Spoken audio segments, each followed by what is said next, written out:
Well, let's go to our panel now. Joining us from Cologne, Germany, is former political prisoner Luna Watfa. With me here in the studio is Fadel Abdul Ghany, the chairman of the Syrian Network for Human Rights. Dr. Hala Alghawi is a surgeon who supports Syrian refugees through the organization Syria's Bright Future. And Veronica Bellintani is a researcher on Syrian issues whose husband was tortured in jail. I thank you all for joining us on the Newsmakers. Luna in Cologne, I want to begin with you. For those who don't know anything about what's going on in Syria and what's going on in the prisons, what are Assad's prisons like? In the prison, a lot of people knows nothing about the prisoners or the detainees in Syria. I witnessed many cases, many bad cases actually, for women with their children who were arrested, with women who gave birth inside the jail, and they had at all no health care at all. I witnessed also some death cases who did under tortured in the branches. Many cases there have nothing to do, and we don't know anything about the detainees in the branches. Actually, we know only about the detainees in the central prisons. That's all. Veronica, does that sound familiar to you? Yeah, absolutely. My husband told me many stories about his time in prisons, from being tortured every day, being forced naked, to actually seeing many young guys in the same detention cell being killed and dying under torture, and being left with their bodies in the detention cell without having anyone taking the bodies outside the cell and living with the dead body for a long time. Fadel, is this systematic and systemic, or could it just be, at a time of war, some people in the prisons abuse their authority? This is actually tactic and widespread also, and it's described since the beginning of level crimes against humanity. So this is actually not only one branch, single branch in Damascus or in Homs. No, this is types of machine. So all of the forced branch main security branches in Syria working together at the same types of torture.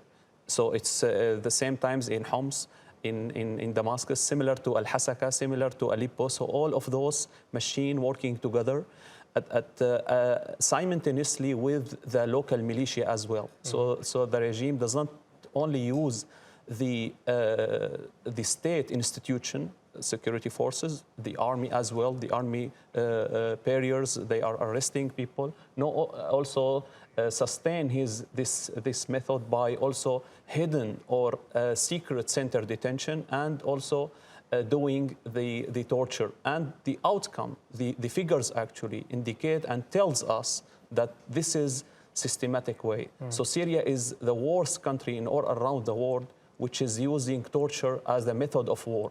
Yeah, Dr. Hala Alghawi, is that how the women that you have worked with and the women that you have spoken to, is that how they have been treated? Have they been targeted specifically by the regime?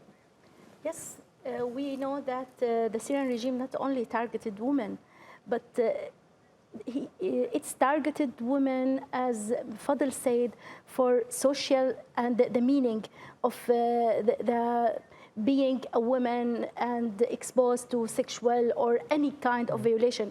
I will not say that all the women are being harassed sexually or raped or something like that, but it's a mean to implement fear among the people all the world. Yeah, and Dr. Hala, how do they deal with the aftermath, with the scars? Even if they make it to Turkey, is there help for them? Psychological counseling, maybe? Yes. Unfortunately, these cases need long-term rehabilitations, and it's not actually being done, and we cannot cover all those cases for different reasons. So the implication of being detainees or to being survival of torture is too much hard, and you can say PTSD or post-traumatic stress disorder. It's kind of multiple symptoms that prevent people to being to practice normal life. Right. Yes. And let's go to Luna in Cologne. Luna, you spoke about being in the prison and seeing other people suffer terrible things. Did they treat you all as if you were all treacherous, treasonous terrorists? Were you all, you said you were imprisoned for your freelance work as a journalist covering protests.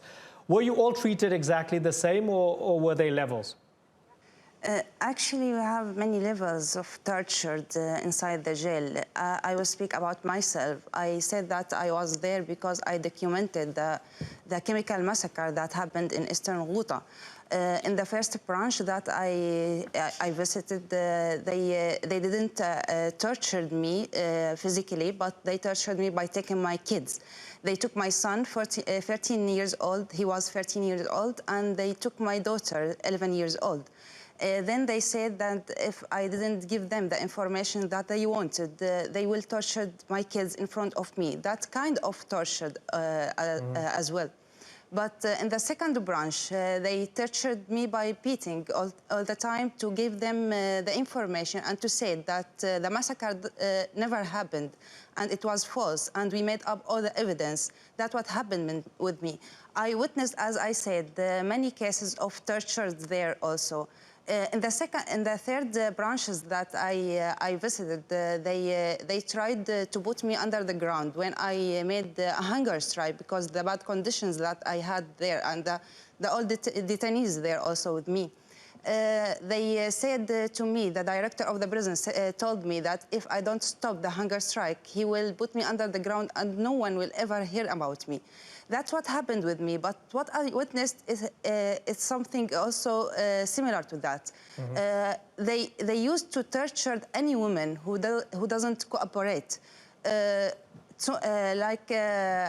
think there was a lot of women who were 15 or 16 years old, 50 or 60 years old, sorry, but they tortured them anyway. So there is no level with torture. Maybe some women died there, killed there. They are all victims, but we didn't know about them. We couldn't hear a lot about the detainees inside the branch, as I said. Right. Horrible stories. And a lot of the time, when we talk about Syria and the war in Syria, we talk about barrel bombs, which are obviously terrible, and bombings and things like that. But sometimes we fail to cover the kind of intimate violence of torture and rape. And I think this is a very important conversation to have. And as we move into the political side of things here, Veronica, a lot of Syrian refugees are being told, well, things are calming down now, so the country is okay to go back to. With all of this in mind, what goes on in the prisons, is it a country that people should be going back to? Absolutely not. There are several reports of people going back to Syria and being detained, tortured, or disappeared. And all those conversations about returning to Syria, being able to return to Syria, is even another way that people that have been tortured are going to suffer more right now. Because what is important for former detainees, and survivors of torture is to be sure that now they are safe from any other chance to be tortured again. Hearing those discussion of people being deported or that Syrians should go back is only bringing them to have many more nightmares during the night, having more flashbacks, and being even more in panic attacks about what could happen to them if in any case they would be deported or anything. So Syrians that are survivors of torture, rape should have a safe space, even just like mentally, in which they can be sure that they're not going to have any more a situation like this in their life. And those kind of conversations are only making survivors feeling worse and worse and worse right now. Right. Fadel, just last week, we had somebody on a panel with you who was saying, yes, there are terrible atrocities taking place. Yes, there's torture taking place in the Syrian prisons run by the regime, but everybody is doing it because it's war. So Hayat Tahrir Sham is doing it, and Nuruddin Zinki is doing it, and Daesh is doing it. Everybody's doing it. They kill children, they rape women, they're torturing detainees because it's war. What's your response to that, Fadel? First of all, regarding your question about the return, we need to ask about the fate of the disappeared woman as well, and the disappeared detainees. Those still fate, they're still uncovered and unrevealed. How we requested from the refugees or ITP to come back. This is a very important question. Still 82,000 based on our database. Those are the minimum level, forced disappeared people, that's a huge figure on a small society like Syria. And regarding your topics as well, that's also well-documented conflict in Syria. So we have the figures speaking about themselves, the scale from the regime, the percentage. The regime is committed above than, in general, like 85% from the total crimes, and all the other party, all included ISIS, included the opposition, including PYD as well as a party. All of them, like their figures and how much person they killed due torture are 15%. So that also showing us that the scale is very important and the percentage as well. As I mentioned, the regime is using the state institution to achieve something actually. And all the Commission of Inquiry reports mentioned that the regime is targeted and use torture a systematic way and widespread as well. And this is amount to be crimes against humanity. Not only the Commission of Inquiry, also the General Assembly as well. And they didn't mention that to the other party. And there is a good recognition in international law. That's when it is not a widespread, it's called war crimes. The regime is committed crimes against humanity, which is higher the war crime, and it's systematic, and also committed a war crime. So both of them. The other party is, they mentioned it's a war crime. It's not a systematic way, unlike the regime actually. So that's a very important recognition. The figure is talking about themselves. The cases also, we are reflecting the fact on the ground. If the PYD committed more crimes than the regime, we'll say this at this types of crime, the PYD is overcome the regime. So that. Dr. Hala Alghawi, is everybody doing it? Is everyone torturing?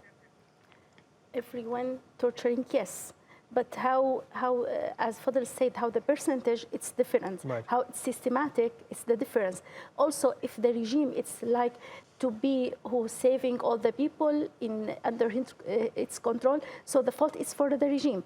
But I can say also about, again, what my colleagues say about the return back of the people who were traumatized and being victim of torture is very big issue and cannot be dealt easily at just talking about this. Right. Because fear still, most of the symptoms are suffering from are avoidance. So the people were taking from their place, their working, from their clinics, maybe for the doctors, from the way. So anything will remind them with this trauma and let them not thinking again about return back until a transitional justice took place in Syria. Right, and as we talk about transitional justice, Veronica, for a lot of victims of the regime, victims of torture, victims of terrible crimes, there's the very distinct possibility that there will be a peace deal in Syria, but it would also mean that Assad stays and there will be no accountability for the regime. Would they ever accept that? My own experience of my husband, absolutely not.